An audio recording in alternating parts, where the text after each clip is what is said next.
चलिए आज बात करते हैं प्राचीन शहर वाराणसी की एक बहुत ही अनोखी यात्रा के बारे में। एक ऐसी जगह जहां खाना सिर्फ खाना नहीं होता, बल्कि वहां की संस्कृति का एक जीता जागता हिस्सा है, जहां की हर गली एक नई कहानी कहती है। देखिए, बनारस में खाना सिर्फ पेट भरने की चीज नहीं है। ये तो शहर का एक तरह से लिविंग हिस्ट्री है।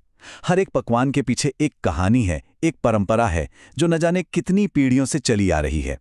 और यही बात इस शहर को खाने पीने के मामले में इतना खास बनाती है।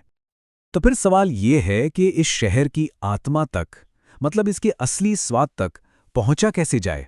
ये जो इतनी समृद्ध पाक विरासत है, इसका ऑथेंटिक अनुभव आखिर मिलता कहाँ है? शहर का जो असली मजा है ना, वो उसकी ऐतिहासिक गलियों में है, पुराने मोहल्लों में और उन ठिकानों पर है जो दशकों से, पीढ़ियों से वही स्वाद परोस रहे हैं। ये सिर्फ खाने के बारे में नहीं है, बल्कि उस पूरे माहौल को, उस अपनेपन को महसूस करने के बारे में है। तो ठीक है, अब हमें ये तो पता चल गया है कि बनारस का असली स्वाद मिलता कहाँ है। तो चलिए अब सीधे इस स्वाद और विरासत की यात्रा पर ही निकलते हैं। ये एक ऐसा सफर है जिसे खास तौर पर बनारस के जायके को ध्यान में रखकर ही तैयार किया गया है। ये जो पूरी यात्रा है ना, ये 5 खास पड़ावों से होकर गुजरती है। शुरुआत होती है रथ यात्रा के चहल पहल वाले माहौल से। फिर नंबर आता है दीना चाट भंडार का। जरा सोचिए, वो विश्व प्रसिद्ध चटपटी चाट। इसके बाद श्री राजबंधु के ऐतिहासिक दुकान पर गर्मा गर्म समोसे और चाशनी में डूबी हुई जलेबी। फिर बनारस स्वीट हाउस में एकदम गाढ़ी ताजगी भरी लस्सी।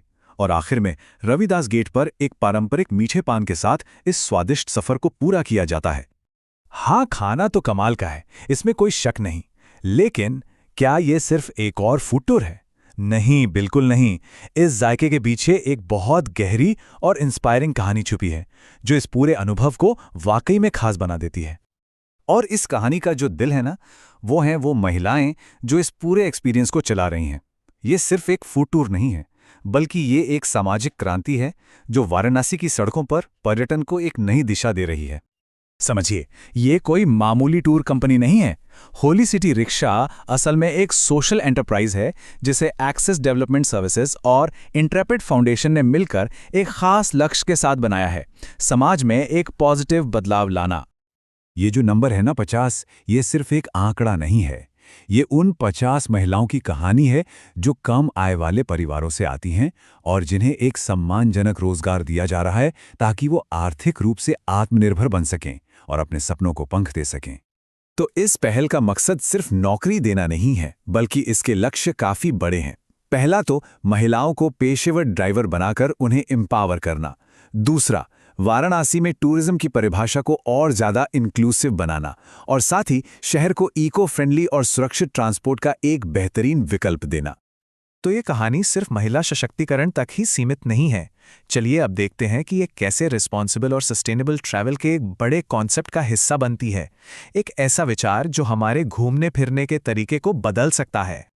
यहाँ पर ना 2 तरह के टूरिज्म का फर्क बहुत साफ दिखता है। एक तरफ है वो पारंपरिक टूर, जहां हम बस एक बाहरी दर्शक की तरह घूमते हैं, चीजें देखते हैं और चले आते हैं।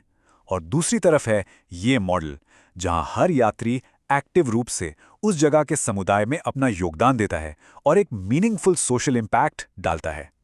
रिस्पॉन्सिबल टूरिज्म का मतलब ही यही है कि ऐसी यात्रा की जाए जो सिर्फ हमारे लिए ही नहीं, बल्कि उस जगह और वहां रहने वाले लोगों के लिए भी अच्छी हो। ये घूमने फिरने का एक ज्यादा जागरूक और सकारात्मक तरीका है। तो जो सबसे जरूरी बात है वो ये है कि ये अनुभव कई अनोखी चीजों को एक साथ लाता है, जो इसे बाकियों से बिल्कुल अलग बनाती हैं। सोचिए, ये वाराणसी का पहला और इकलौता प्रीमियम महिला चालित फूड टूर है। ये विरासत, आराम, सामाजिक प्रभाव और पर्यावरण के प्रति जागरूकता का एक परफेक्ट मिश्रण है। और आखिर में बात करते हैं उस पार्टनरशिप की, जो इस बेहतरीन और मीनिंगफुल एक्सपीरियंस को हकीकत में बदलती है। इस पूरी जिम्मेदार पाक कला यात्रा को प्रमोट करने और इसे बेहतरीन बनाने में दी काशी टूरिज्म कंपनी की एक बहुत बड़ी भूमिका है, जो अपने ऑथेंटिक लोकल नॉलेज और एक्सपर्ट प्लानिंग के लिए जानी जाती है। तो आखिर में एक सवाल है सोचने के लिए: जब कोई यात्रा, भोजन, संस्कृति और सशक्तिकरण इन सबको एक साथ जोड़ देती है, तो क्या वो सिर्फ एक टूर रह जाती है, या फिर वो बदलाव का एक जरिया बन जाती है? क्या वाकई एक फूड टूर किसी शहर को बदल सकता है?